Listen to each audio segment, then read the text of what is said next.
বলে হুজুর এই কবরের বিপদ থেকে আমরা বাঁচবো কিভাবে? বাঁচতে হলে আসুন নবীকে চিনি। বলুন কাকে চিনি? যে নবীর দোহাই দিলে সব কি পরিষ্কার। যদি বিশ্বাস না হয় মুসা নবীর জীবনী খুলুন। মুসা আলাইহিস সালামের একজন উম্মত ছিলেন যার জীবনে নাফরমানি ছিল 200 বছর। বলুন কয়শো বছর? 200 বছর নাফরমানি করার পর মৃত্যু হয়ে গেল। এলাকার লোকজন বলেন এত বড় নাফরমানকে দাফন করব না, গলায় রশি লাগাইয়া শেষরাইয়া ময়লার আবর্জনার মধ্যে ফেলে দিলেন। একদিন চলে গেল, কিছু হয় না। 2 দিন চলে গেল, কিছু হয় না। 3 দিন পার হয়ে গেল। আমার আল্লাহ ডাকে, মুসা রে, ওই ময়লা আবর্জনার মধ্যে আমার একজন বন্ধু বসে আছে, আমার বন্ধুটাকে আইনা কাফন দাফন করো, আমার বন্ধু ময়লার মধ্যে পড়ে আছে। মুসা নবী বলেন, প্রভু গো, আপনার বন্ধু ময়লার উপরে কোন জায়গায়? ঠিকানা দিলেন। না না না, এত নাফরমান, 200 বছর পর্যন্ত নাফরমানি করছে। যার জীবনে ভালো কোনো কাজ করে না, খারাপ কোনো কাজ পাইলে ছাড়ে না, সেই ব্যক্তি। আল্লাহ বলেন, ও মুসা শোনো, তোমরা দেখেছো 200 বছর নাফরমানি করেছে, আর গভীর রাত্রে আমার ওই বন্ধু একটা কাজ করেছে রে, যেই কাজটা দুনিয়ার কেউ দেখে নাই, আমি আল্লাহ দেখছি। বলেন কি কি কাজ? মুসা, তোমাকে যে তাওরাত কিতাব দিয়েছি, দিয়েছো, ওই কিতাবটা রাত্রে যখন ঘুমের ঘরে ঘুমাইতে যায়, ওই নাফরমান যুবকটা ঘুমাইবার আগে, বিছানায় শুইবার আগে রে, তাওরাত কিতাবটা টান দিয়ে নামাইয়া পৃষ্ঠা পৃষ্ঠা করে উল্টাই, একটা পৃষ্ঠা চেক করে যত জায়গায় আমার হাবিবের নাম পাইছে রে মুসা, আমি দেখেছি শ্রদ্ধা ভরে ভালোবাসার সহিত আমার বন্ধুর নামের মধ্যে চুমা খাইছে রে মুসা। যার প্রেমে আমি আল্লাহ এত কিছু করেছি, তুমি মুসার নবুয়তি আমি আল্লাহ দিয়েছি, আমার ওই হাবিবের নামে, বন্ধুর নামে প্রত্যেকটা রাত্রে সবগুলি নাম তালাশ করে করে চুমা খাইছে। জীবনে কোনোদিন আমার বন্ধুর নামে চুমা না খাইয়া যুবকটা ঘুমায় নাই। তাই আমি আল্লাহ তারা 200 বছরের নাফরমানি একদিকে নিয়েছি, আর আমার বন্ধুর নামের চুমাটুকু আরেকদিকে নিয়েছি। আমি আল্লাহ চেয়ে চেয়ে দেখি রে, নাফরমানির চাইতে আমার বন্ধুর নামের চুমা দিয়ে আমি আল্লাহর কাছে বড় ভালো লাগে রে মুসা। আমার বন্ধুর নামের চুমার খাতিরে আমি তার 200 বছরের নাফরমানি ক্ষমা করে দিয়েছি। যে নবীর নামের ভালোবাসার চুমাই মুসা নবীর উম্মত 200 বছরের নাফরমানি করে আমার নবীর নামের চুমা দিয়ে ক্ষমা পেয়ে যায়, এই নবীর ভালোবাসায় কিছু করলে বলুন আমরা ক্ষমা পাইব কিনা? বাবারা আসুন সেই জায়গাটা চিনি। তাই বলতেছিলাম, আল্লাহর ওলি বলেন কবরের মধ্যে বড় বড় বিচ্ছু। পাকিস্তানের ঘটনা 91 সনে। বলতেছেন, বাবা যুবক, ও বাবা যুবক, পাগলামি করো না, এই যে দেখো কবরের অবস্থা, এই কবরেই তাকে দিতে হবে।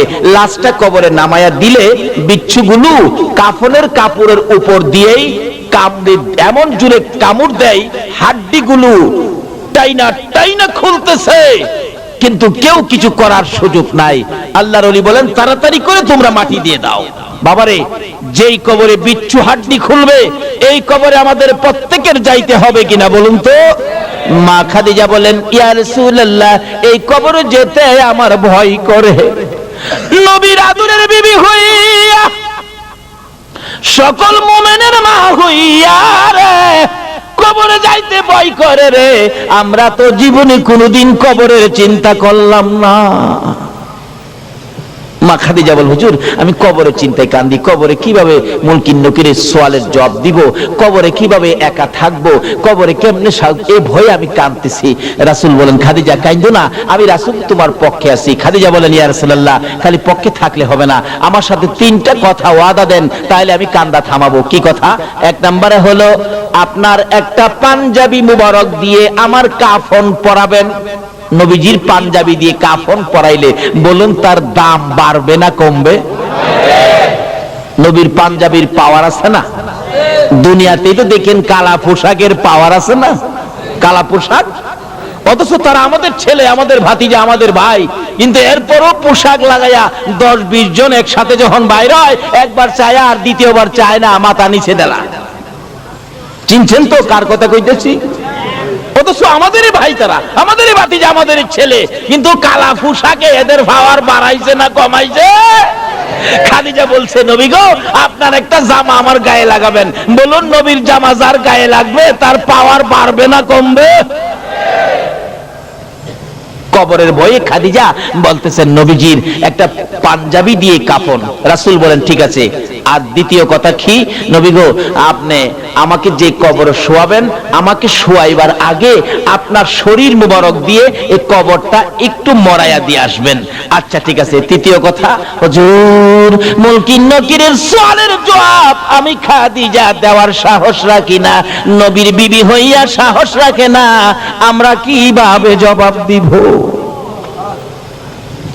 তাই কবি বলেছেন, কবরের হালত যদি জানিতা, ঘরবাড়ি সারিয়া পাগল হইতা। কবরের খবর তো নিলেন না, সব ছেড়ে পাগল হয়ে যেতে।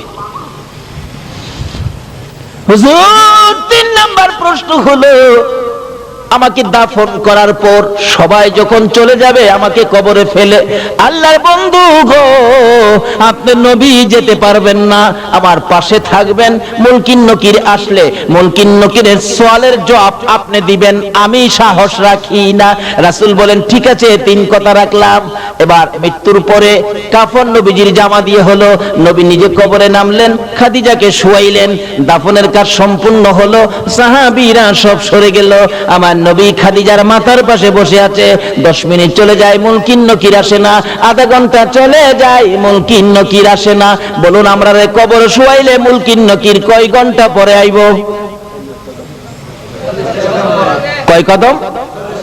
মাশাআল্লাহ, এটা কিন্তু সব জায়গাতে এটা সিস্টেম, নিয়ম। কয় কদম?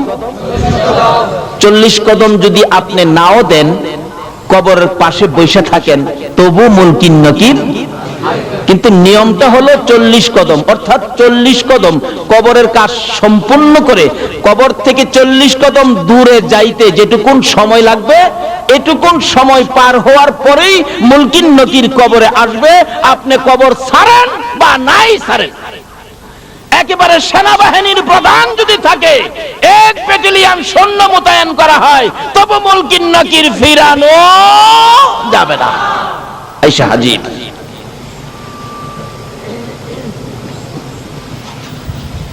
হাজির হয়ে গেছে।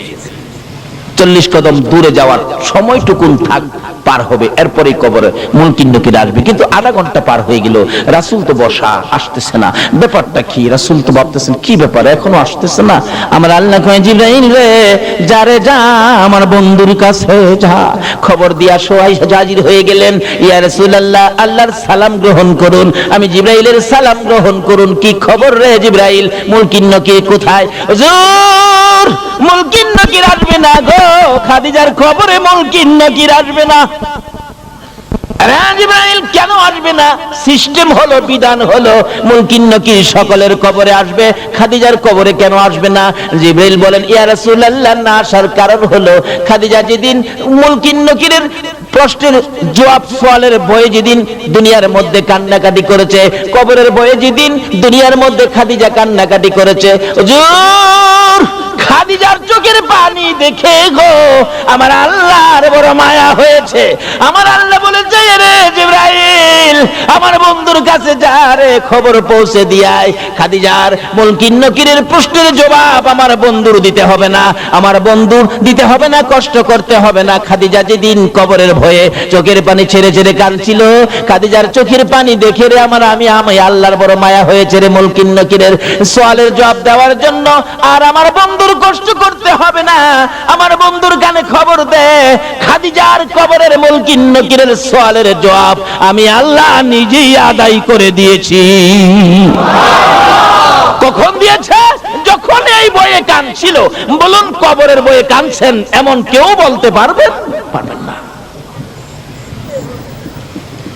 তাই কবি বলেছেন, কবরেরও হালত যদি জানিতা, ঘর বাড়ি সারিয়া পাগল হয়ে যাইতা। সেই কবরের খবর নিলাম না। এই কবরের বিপদ থেকে বাঁচতে গেলে আখিরি নবীর উম্মত হন। তার সাথে সাথে আরেকটা ব্যাপার আছে। সেই ব্যাপার কি? আমার নবী একদিন সাহাবীদেরকে নিয়ে রাস্তা দিয়ে চলছেন, হঠাৎ নবীজি দেখে একটা কবরের ভিতরে আযাব। বলুন, কবরের আযাব আমার নবী দেখে কিনা? রাসূল বলেন, সাহাবীরা তোমরা হাত বাড়াও, দোয়া করি আমার উম্মতের কবরে আযাব। হাত বাড়ালে, আল্লাহ আমার উম্মতের কবরের আযাব বন্ধ করে দাও। জিবরিল এক, হুজুর আপনি দোয়া করলেও আযাব বন্ধ হবে না। কই কি রাসূলের দোয়ায় আযাব বন্ধ হবে না? কেন বন্ধ হবে না হুজুর? বন্ধ হবে না কেন রে জিবরাইল?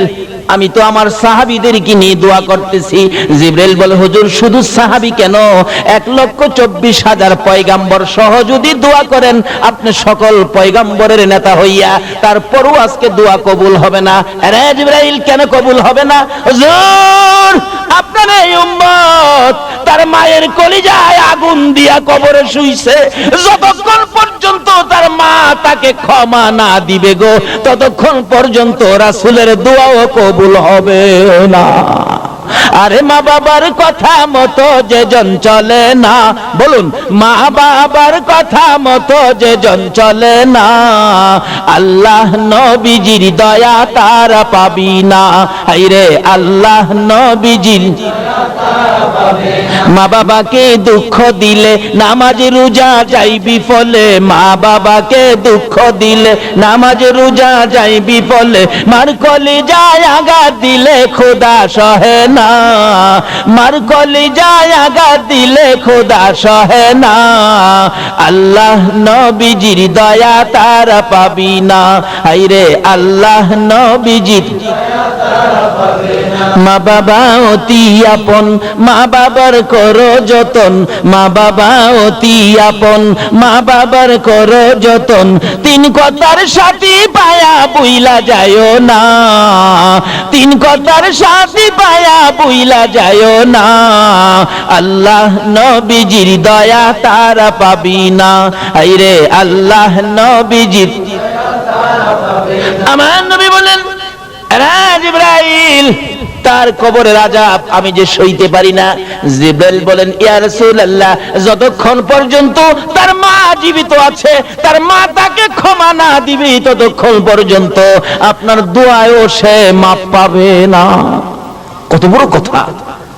রাসূল দোয়া করেন, কবুল হয় না। কাকে কষ্ট দেওয়ার কারণে? ঘুমাইছেন? কাকে কষ্ট দেওয়ার কারণে? কারণ মা, কোন মা চিনছেন? রাত্র 2টাই হোক 2:30টাই হোক, সন্তান বাড়িতে না আসা পর্যন্ত বলুন তো বুড়িশ্বরের কার ঘরের দরজাটা খোলা আছে? কয়েকজনে কইছে সন্তান বাড়িতে আসলো না। এই বুড়িশ্বরের একজন সন্তান বাড়িতে আসলো না, 2টায় বাইজা গেছে রাত্র, সারা বুড়িশ্বরের ঘরে ঘরে দরজা বন্ধ, একটা ঘরের দরজা বন্ধ হলো না। বলুন তো এই ঘরটা কার ঘরটা? আরো যদি কোন মা। কোন মা? যেই মার পেটে 10 মাস 10 দিন ছিলাম। এরকম রাত্রে আমরা সকলেই একদিন মায়ের পেটে ছিলাম কিনা? এই রাত্রে মা আপনাকে আমাকে পেটে নিয়ে ঘুমাইতো, কিন্তু আমরা মাকে ঘুমাইতে দেই নাই। একটা লাথি মারছি, মা চট করে ঘুম থেকে উঠছে। আর একটা লাথি মারছি, মা জিহ্বা কামড়ায়া সহ্য করেছে। অথচ পাশে বাবা শুয়েছিল, বাবাকেও ডাক দেয় নাই। আর একটা লাথি মারছি রে, মা দুঃখিনী উইটা দাঁড়াইয়া গেছে। দাঁড়াইয়া থাকতে থাকতে তোমার আমার মা কত রাত্র যে ফজরের আজান পড়ে গেছে, মা মন ভরে ঘুমাইতে পারে না। এই মারে যদি কষ্ট দাও গো, রাসূলের দোয়াও কবুল হবে না। তারপরেও জীবনে কত মা তোমার আমার মতো একটা সন্তানের মুখ দেখার আশায় কত মা যে দুনিয়া থেকে বিদায়ী হয়েছে, হয় নাই? ডেলিভারিতে অনেক মহিলা মারা যায় না, তারপরও মা জাতি মহিলা মেয়ে তাদের কত সাথ, তাদের সঙ্গে মহিলাটা ডেলিভারিতে মারা গেছে, এরপরও অন্য মহিলারা কি বাচ্চার আশা কি ছাইরা দিছে? জীবন দিয়ে হইলেও একটা বাচ্চার মুখ দেখতে চাই। বাবারা, কবরে যাবেন, এই মার সাথে ব্যবহার কি করেছেন এটা আগে পরিষ্কার করেন। রাসূল বলেন, আমি তো ডাকতেছি জিবরাইল, এই আযাব আমি উপস্থিত থাকতে আমি সহ্য করব কিভাবে? জিবরাইল বল, হুজুর, তার মার কাছে ক্ষমা না পাওয়া পর্যন্ত আল্লাহ তাকে মাফ দিবে না, আপনি রাসূলের দোয়াও কবুল হবে না। রাসূল বলেন, তার মা কোথায়? ঠিকানা দিলে যে ডাকতেছে, মা, আপনার ছেলেটা মারা গেছে? জি হুজুর, মারা গেছে। আপনার ছেলের কবরে তো আযাব চলছে। মা বলেন, হুজুর, আযাব হইতাছে? আল্লাহ আরো আযাব দেন। হ্যাঁ, আমারে পুইরা নিছে। মারে কষ্ট দেওয়ার মানুষ আছে না বাংলাদেশে? হ্যাঁ, আমারে পুইরা নিছে হুজুর।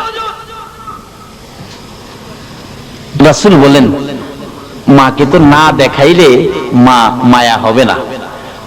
রাসূল বলতেছেন, মা, আপনি একটু আসেন, আপনার ছেলের অবস্থা দেখা যান। কবরের পাশে দাঁড় করাই রাসূল বললেন, প্রভু গো, তার মাকে কবরের আযাব দেখার শক্তি দাও। বলুন, এ নবীর কথাই দিবে কিনা?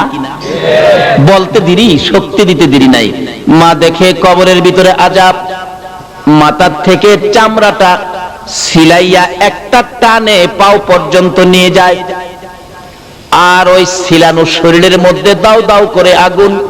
ছেলেটা মা মা কইয়া চিৎকার মারে। মারে চিনেন না? বিপদ আপদে পড়লে বলুন অটোমেটিক মুখ দিয়া কার কথা আসে? পায়ে ব্যথা পাইয়া পায়ের নুকটা একবারে সিটা পড়ে গেছে, বলুন পায়ে হাত দিয়া কি বলে কাঁদতেছে বাচ্চাটা? মা, মা গো মা।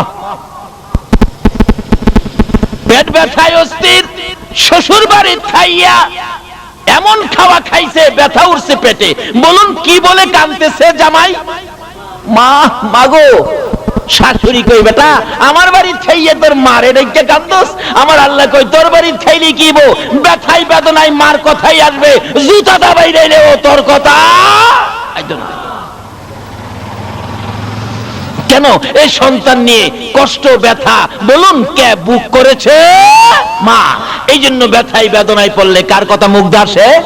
মা। বলে, হুজুর, বাবার কথা কইতেন না? বাবা কি কম কষ্ট করছে? রোজগার করে খাওয়াইছে না? বাবার কথা আসে একবার, কোন সময়? ব্যথাই বেদনায় না।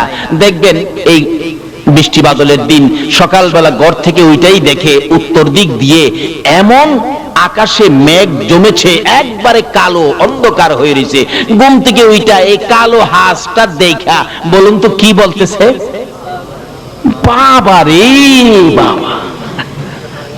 দিনের হাঁস দেখলে বাবার কথাই যে, কিন্তু ব্যথাই বেদনায় বাবার কথা বলুন কার কথাই?